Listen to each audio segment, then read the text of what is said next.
Welcome to another episode of Question It, where a question is posed and we share our perspectives. I'm Kevin Strauss, the host of Question It and founder of Uchi, a simple social app built around one belief that everything feels possible when you know someone has your back every day. Today's guest is Colin Smith. Hi, Colin. Can you Hi, introduce yourself, please? hi Kevin. Lovely to be here with you, and especially it's the first one of this series, so I'm honoured, should we say?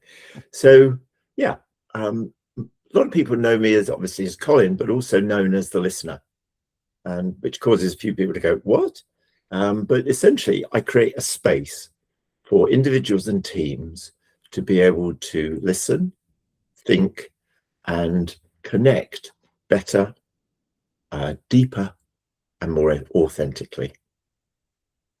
And it's something that is really missing in the world today, listening Yeah. to each other. And it's that space. And honestly, that is why I wanted you as my first guest on this new season of Question It, Thank you. because this is all about creating space and sharing and listening to each other's perspectives. Okay, so we have one question for the day. You'll go first, have your time, then I'll go, and then we'll discuss. Okay, So, thank you. excellent. So the question for today, which you had a moment earlier to think about, is if you could go back and experience one moment in your life again, what would it be and why?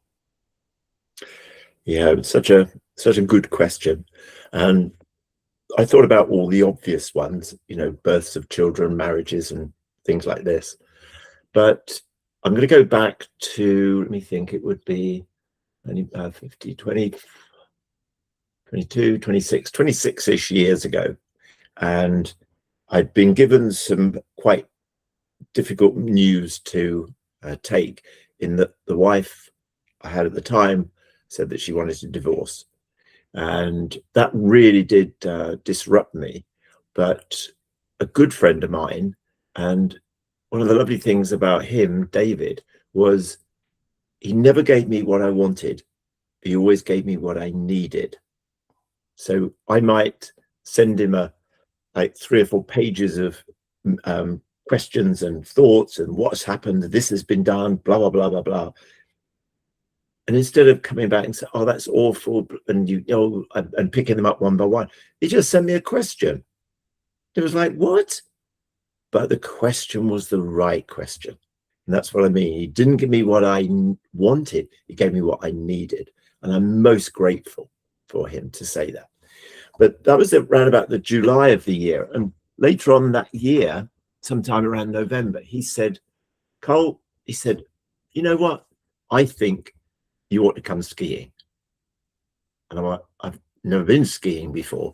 And he said, "Don't worry, I'll bring the skis, I'll bring the outfit, and just get yourself down to a dry slope and start practicing. You're fit enough, you'll be fine." So that's what I did. And I think it was probably the March that we went out. And the outfit I had was salmon colored, and it was a one piece. And on the very first day, I was more confident than the other 2 or 3 that were with us. So that was fine. But in the evening, every evening, they have a little game, which is essentially who's got the worst experience of the day.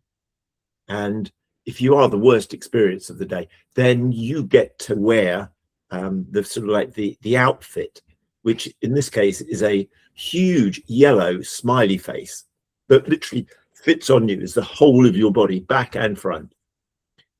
So sure enough, on that evening, because there wasn't many of us, I got chosen.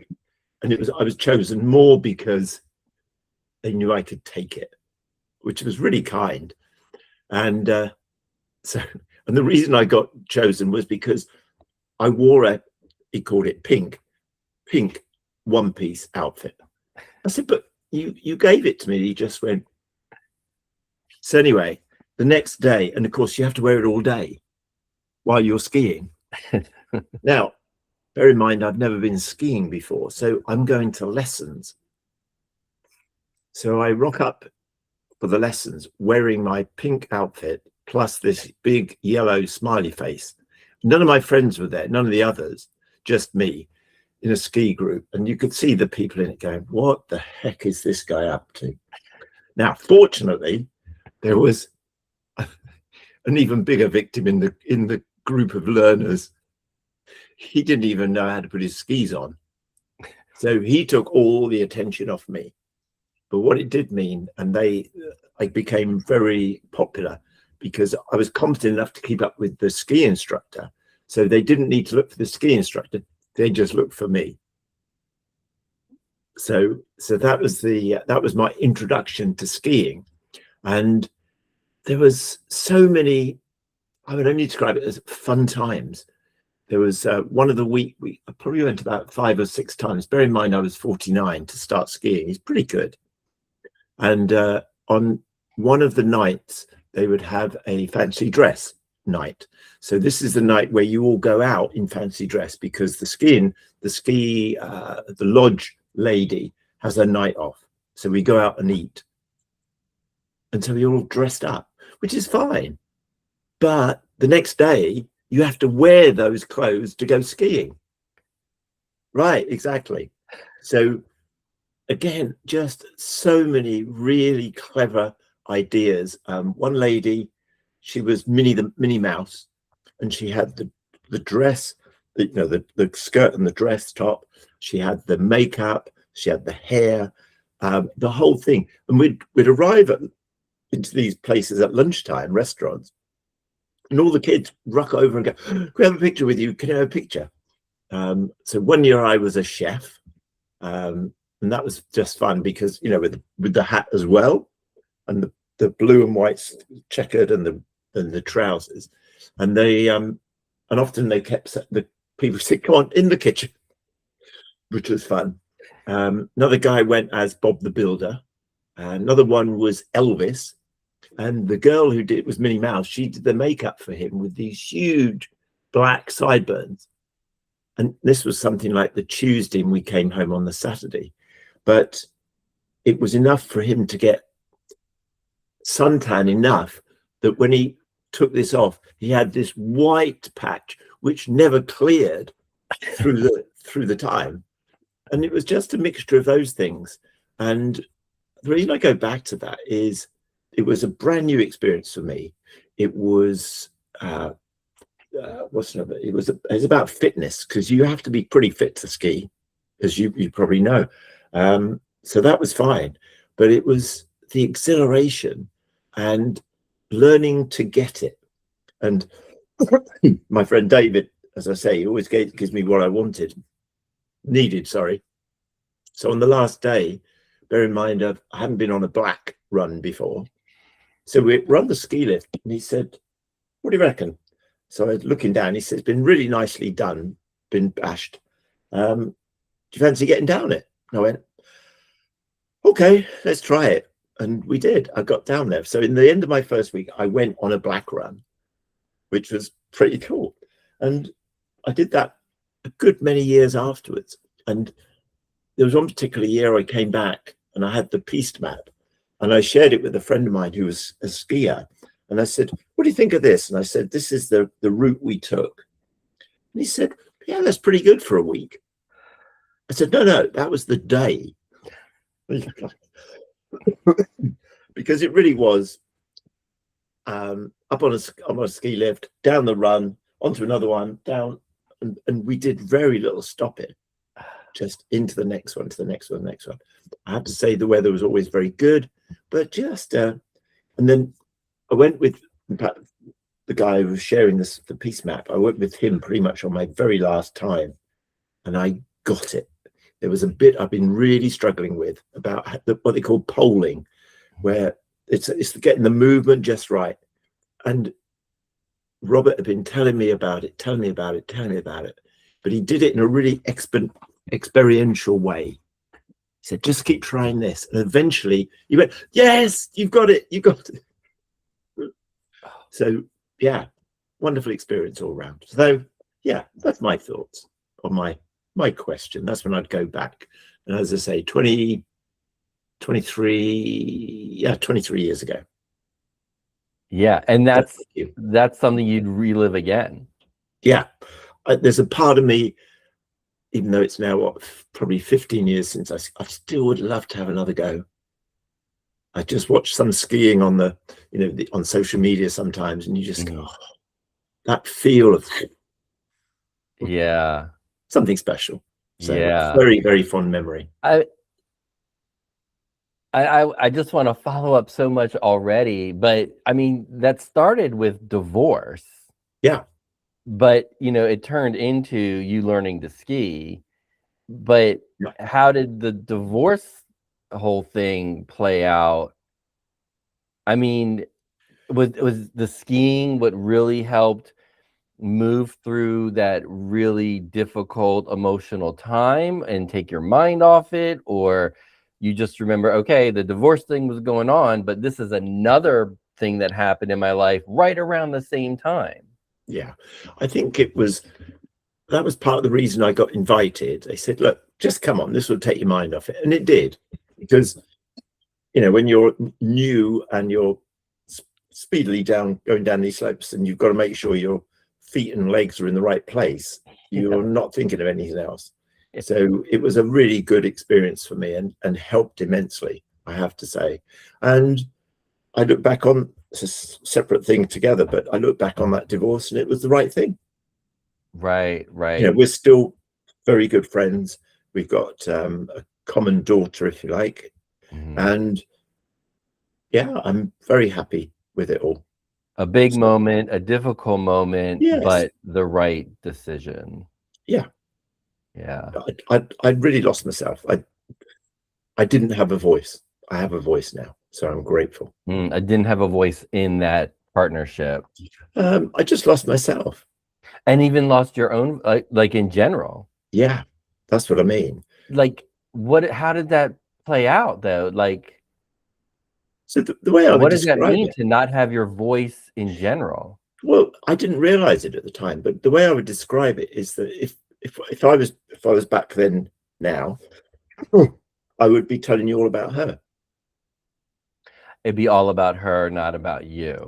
It wasn't that she asked for it, but it was like it was me hiding, I think, and not having the courage to stand up and say, actually, I've got a voice. So it's easier to make the attention on someone else and not me. So, and what's it been like having the attention, or how long did it take to find yourself again? Then what's it like to have your own voice? It took about 10 years. Yeah, I would say, to really get clear. It wasn't like a month or a year. No. But it was also a deep dive into relationships. And then I started to understand, and where 15 or 16 years ago was where the listening started. So that was while I was in that deep dive and starting to come out. And I thought, this is where I should be. And so that's how. So even the divorce, even with your own personal growth, really, it sounds like that 100%, transformed. 100%. Yeah, that transformed into what you are doing even now. Correct. So it took a few years to get to there. Yeah. Find the listener persona. And then you've been going, that forward ever since. Yeah. Yeah. Wow. So it's really like a pretty big transitional time. Yeah. That was the start of the transition. Yeah. I was fit enough, but I'd never skied. It was out of my comfort zone, but it was like, well, let's just get on with it and do it. Which is what I did. Yeah. Wow. Gosh, I could keep going on, but hopefully we'll come back to that. Yeah. And yeah. So for you, Kevin, so if you could go back in time to one moment in your life, it could be a moment or it could be an experience. Well, when would that be and why? Yeah, thanks for asking that back. And that is part of the format of Question It Now, is we each get a chance.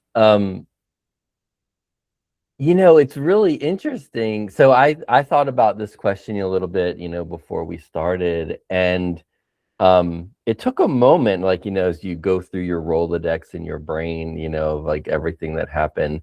Um, and it's funny how your experience was very pivotal and kind of life changing, direction changing, and where I landed was very similar, different but similar. But the timing goes back actually quite similar too. So mine goes back 25 years.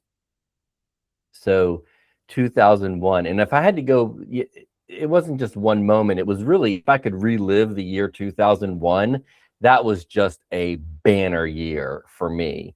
So what happened in 2001, three major things happened in 2001 that really launched my life in a whole different direction until even today. And that was um, well, I learned how to swim because in August of 2001, I went on a 3-week backpacking trip to Alaska. That's the story I'll tell. In September of 2001, I did my first triathlon, which ended up being a duathlon. So I learned to swim in June and July of 2001, went backpacking all of August, came back in September for the triathlon, but they canceled the swim. So I only could, it was a duathlon. So it was a run bike run, which I didn't even train for. And then it was December of 2001 that I first had the idea of what is now Uchi. But what really came to mind to relive an experience or moment in experience is that Alaska backpacking trip. So in 1998, a couple years before, I went on my very first like real backpacking trip, which was a 3-week expedition with NOLS, which is the National Outdoor Leadership School. And that's where I really learned about backpacking. In 2001, 3 years later, there was another Knowles graduate who I didn't know, but up in the New York area, and he was organizing a trip to Alaska. He always wanted to go, and he was just planning, a self-guided trip. And there were like 11 people who's expressed interest, through like the Northeast. Long story short, of the 11 people, only he and I were the ones left. And then he recruited his nephew, who had recently hiked the Appalachian Trail and kept hiking up into Canada, which is the international AT. So it was just the three of us on a self-guided trip to Alaska. And it was way up in the Brooks Range. So I flew from, Baltimore to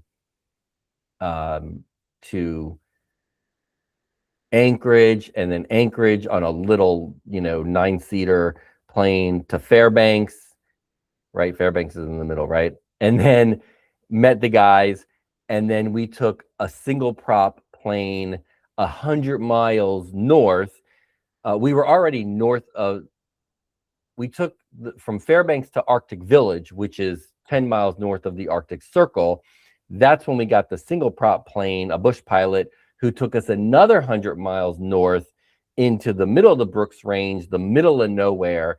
And then our self-guided trip, again, just 3 men and a map and a plan, to backpack for a week, find our re-ration that our pilot was dropping off for us in a location in the middle of literally nowhere, on the side of a river, where it had a rig. So it had a raft with big oars and then a couple of paddles. And then the three of us took the Hula Hula River, and you can look it up on like Google Maps. We took the Hula Hula River for 2 weeks to the Arctic Ocean, and it was on the banks of the Arctic Ocean where our bush pilot picked us up. And in that 3 weeks time, it was 20 nights total. So 3 weeks. We saw one person the whole time. And he was out there by himself with his dog doing like some like photography like contract photography, I think for the Sierra Club. And I mean, when that bush pilot dropped us off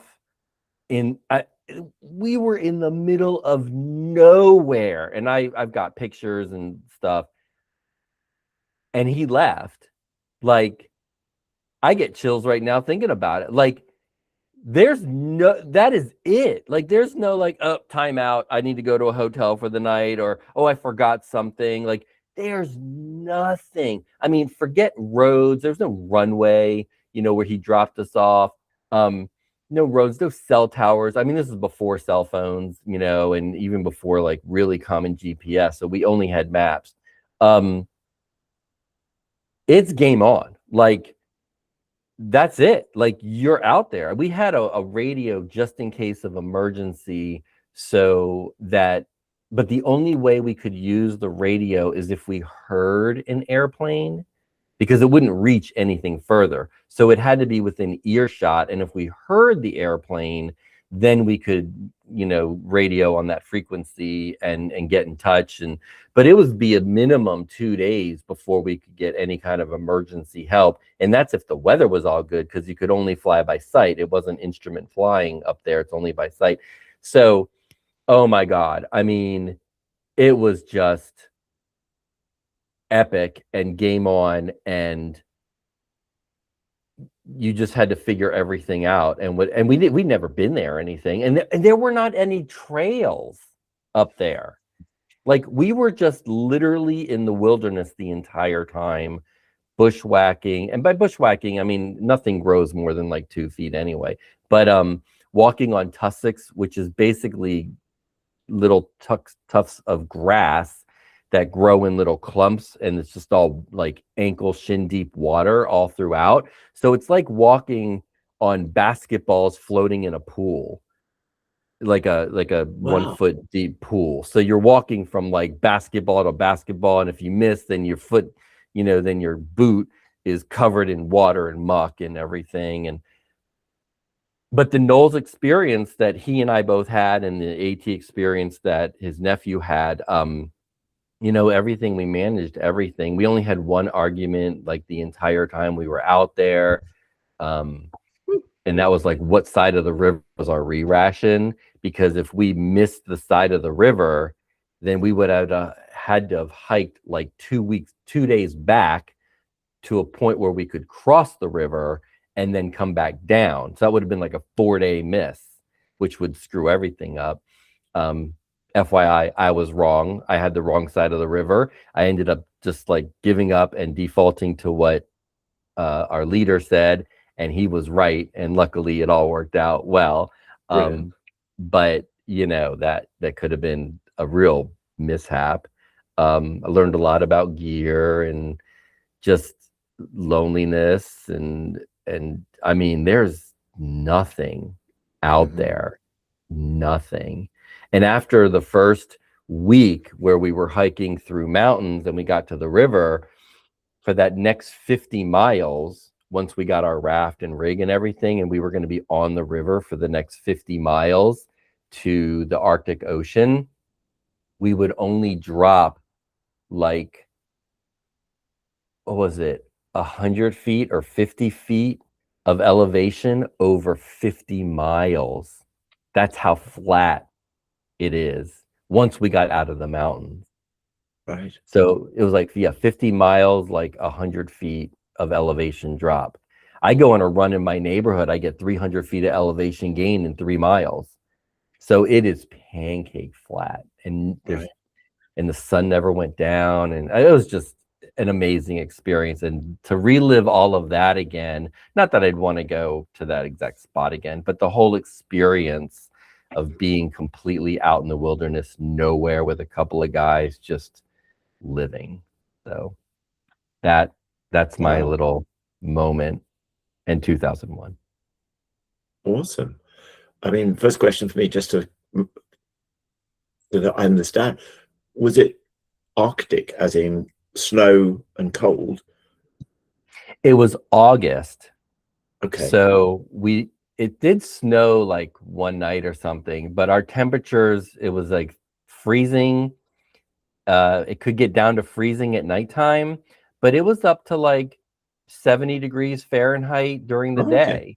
So So it was quite warm and balmy, and right. mosquitoes like crazy. And So yeah, the water was cold when you the stepped water in. is all snow melt. So the water is like 34 degrees, Right. Yeah, like gotcha. 2 Yeah. degrees Celsius. Yes, it's freezing.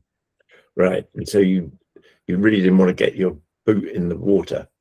Never. We were always wearing full water coverage, not dry suits, but Okay. rain jackets and rain pants the entire time in the raft. I had waterproof socks. We had, you know, paddling gloves, like rubber, like Yeah. it was freezing. And a lot of times it was so flat that the river would braid, and our raft would just bottom out. So we'd had to get out and Yeah. walk in the Walk in. water because it's only like 2 inches deep of Yeah. water, and we had to pull the raft along, which was hard. It was Oh, hard. yeah. Because as you say, with very little drop, then you're not getting so much flow either. So it's going to be No slow. flow. So Yeah. when you arrived in this particular instance and the pilot dropped you off, was that the first time, or was it similar when you were in the previous 2 years ago, where you were suddenly in the middle of nowhere with very few people, or was this something very, very different? This was very different. So the Knowles course, which was 3 years ago, but the Knowles course in 1998, there were 9 students and 2 instructors. So these instructors were really experienced, and we were carrying massive packs, but we had a route. We didn't see a lot of people, but we saw people, and we were on trail and off trail Yeah. in that 3 weeks. And we did wilderness travel, we did glacial travel. So we had crampons and ice axes and ropes and pickets and harnesses. I mean, we had like Right. so it was organized, and we were always with our group, right? We break up Right. into 2 teams to And they travel that knew day, but we where all everyone camped was. together. You weren't Yeah, going to get but lost. and we had a route to navigate, even though again some of it was not on trail. But in Alaska, we were the guides. Yes, None of us that's had what I ever was been thinking. there. We had maps, we knew how to read that and navigate and blah blah blah. But it was a different environment. It was the Arctic, it was tundra. We were in the mountains to start, and we had like a couple days of rafting in the mountains, and then there was one day we knew that there were going to be rapids, so we took a rest day and we hiked, and we could see the rapids from up above, like up a little mountain. And we wrote in our journal like what to do and how to, and we quizzed each other on how to navigate and what Wow. we would do if we flipped the raft, So because we had how like ropes, and we cool. always wore our life vests and everything. We didn't have helmets. But yeah, so because it was class 3 rapids, which is pretty bumpy, but it's Mm, considered class 4 because of the water temperature. Because after like a minute or two, you wouldn't really be able to move your legs very well at yeah. all Yeah. in such cold water. So we had a whole plan for all of that.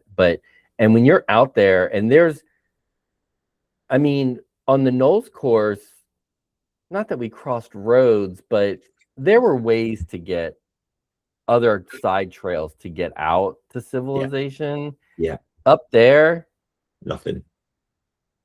Yeah. nothing. Yeah. So as you say, there's no chance to go, well, actually, I forgot this, or I'm not digging this, so I'm gonna bail. You have to There's sort of no deal with it. bailout. Yeah, Yeah. you got to do it. And also the differences of opinion, as you say, there was only one argument, which I think is really a testimony to all of you. Yeah. And you were good enough and courageous enough, I think, to go, you know what, I'm wrong. So I will go with this particular route. And it turned out you were wrong. But that's Yeah. good. You have to compromise. You have Yeah. to work together. Yeah. And again, the whole like stretch zone, like that was a big stretch zone push, getting Yeah. out there, and the plane leaves.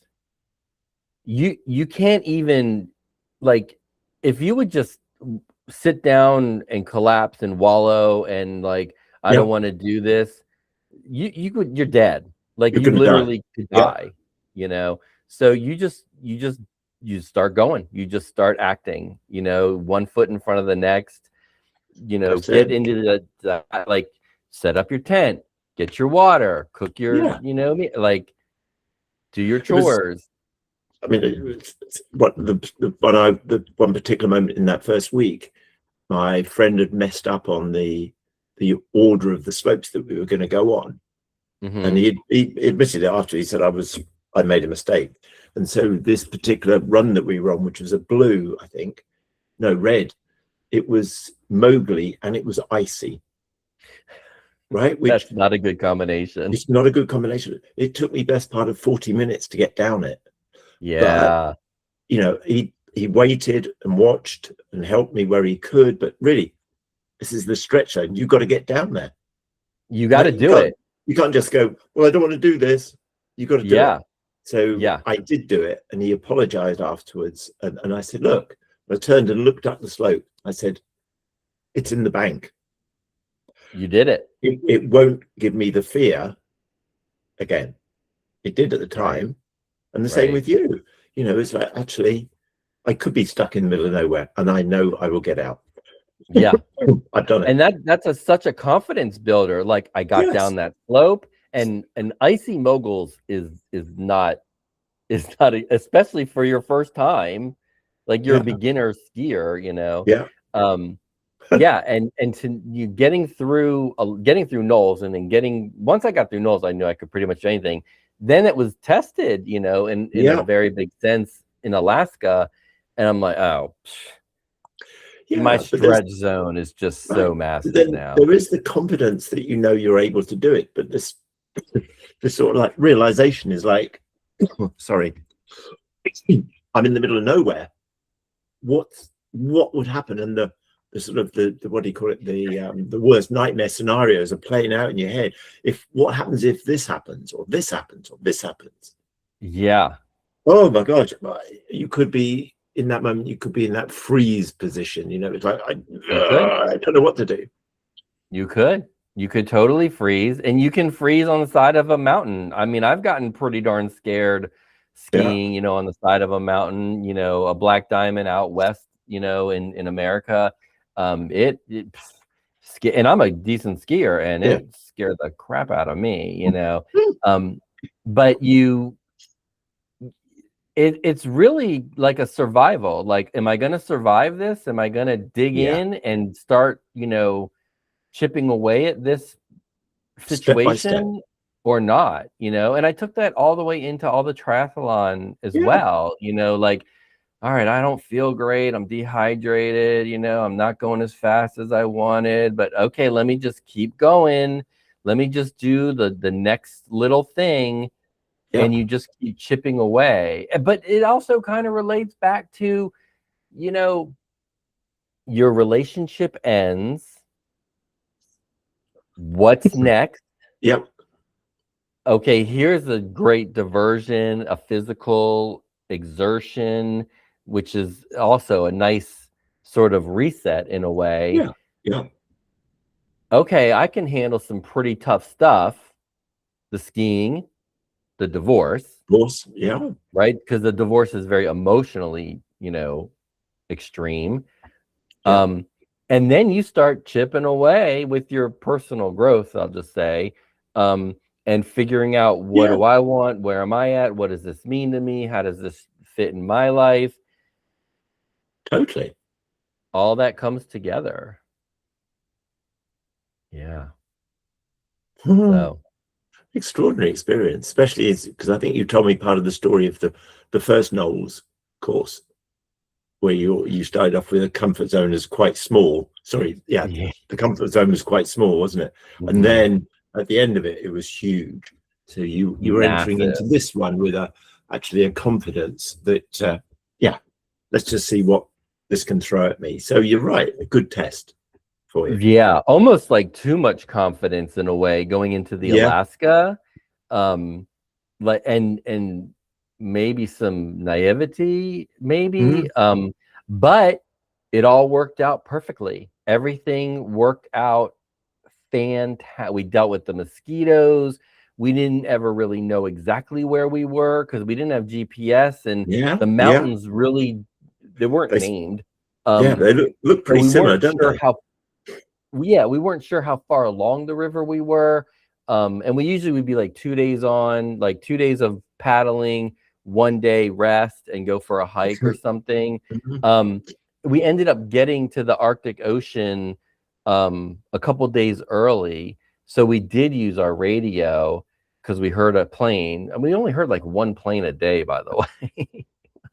Yeah. And then the plane got in touch with the airport, the whatever, and the airport got in touch with our pilot. And then the pilot got out, but we didn't know any of this was happening. And it's not like a phone conversation. And then one day, you know, we heard a plane and we're like, that's getting closer, and ended up being our pilot. And he picked us up like a day or two early. And he said, I had to come in today or I wouldn't be able to come back for 3 or 4 days because the weather was coming in. Wow. And we had already, like, some food had gotten wet and it was not usable, and we were like running out of food. And so it was like, God, if we had to go 3 or 4 more days, we might not have been eating, you know. So there was a lot of stuff going on, but you just start hacking away, one problem, one situation after the next, and you get through it. Would have been expecting him on a certain day. So there was a day that, like, our end day. So but he came early. Right. But if you've not thought about trying to connect with them, he wouldn't have been able to come out on the day he planned. And you're going, hang on a minute, he's meant to be here today. What's happening? What's going on? And then the next day not turning up. So we're stranded. We are literally stranded in the Arctic. I love the way these stories sort of pan out in the end. It's like, I love it. Yeah. And looking back, and I'm curious for you looking back too, is like, it seems like it wasn't even me. It was like, did I actually do that? Like, I've got photos, you know, but did I actually do that? Like, that was like intense. Like, that was a major life event. And same thing for you. Like, wow, I learned to ski at 49 years old, and I got down that ridiculous slope that took 40 minutes, which a skilled skier or experienced skier might have taken him like 90 seconds, like literally. If they don't stop, it literally can take like 90 seconds to get down a slope. Agreed. It was just such a good experience. And as I say, even now, some whatever it is years later, I'm thinking, I wonder if could I do this again? At least would you want to do it again? Yeah, absolutely. You got to do it. You know, I might be a bit more out of breath, but I'm still fit enough to do it. I think I'd need to go slow and control your speed, you know, take the time. Especially if you're pole planting and you can like edge and control your speed. You know, it takes a few moments to get through it. But I mean, the other part of the story was in those days, most people didn't wear a helmet, so I just had the woolen hat, and so I got into this gondola, and I caught my head, and I went, "Oh gosh, that hurts." So I took my hat off, and the girls went, "Oh my God, there was blood everywhere!" Right? Oh, so you cut yourself too, right? And so this was a different year. And so they started patting ice on my head. So I then had to go to a doctor, and the doctor had a look at it. He said, "Yeah," he said, "You've cut that pretty badly." And he put 2 stitches in it, so it was quite bad. And then they said, "Well, what are you going to do now?" And I said, "I'm going skiing." And they went, "What?" I said, "But why? I've only banged my head a bit." And they went, "Oh, okay." And then the funniest of all, and I don't know if it's still correct these days, but they said, "Would you like the instruments?" And I went, "Pardon?" the instruments, that there's the scalpel and the scissors and a couple of other bits and pieces. Oh, because it's probably in a kit. Yeah, and then they throw it away. Throw it away. And I was like, no, I'm going skiing. I don't want that kit. I'm going skiing. Imagine if you've had open heart surgery and you've got this trolley load of stuff. But apparently in those days, that's what they do. Excuse me. Yeah. Well, for a laceration, there's a little kit and it's got like lidocaine and sutures and, you know, a few things. But open heart surgery is a little different. But it was so much fun. And, and sometimes we'd actually go up, get the gondola up and then ski down, then ski to this one, up over the mountain, down the other side, ski some more. Yeah. By 10 o'clock, just so we could get these crepe Suzettes. Oh, beautiful. Oh, and enjoy some crepes and maybe a coffee on slope side. That was That's exactly the what experience right there. Yeah. So I just feel very blessed for that experience and David giving me what I needed. So it was good. That's the most amazing thing. Like you're not even knowing what you need. Just pushing me all the time. Yeah. And having that person there for you that gets it. And I think he knew I could do it. I just needed to be just nudged a bit more. Yeah. That's why when we he was there with you. He was there with you. Yeah. He went down him and his wife and I went down the black run. And they helped me down it, back and forth. Yeah. You sort of ski down and you ski up, because you're so nervous. Then you got that'll slow you down if you ski back up, right? Yeah. But it's not much good because you're now in the wrong position. You've got to turn around. And as you start to turn around, especially as a beginner. Again. Yeah, it was good. I really enjoyed it. Wow. Wow. Okay. Well, I think that wraps it up. That's another episode of Question It. Yeah. Thank you so much, Colin. Until next time, peace, love, and connect. Thanks, Kevin. Great to be with you.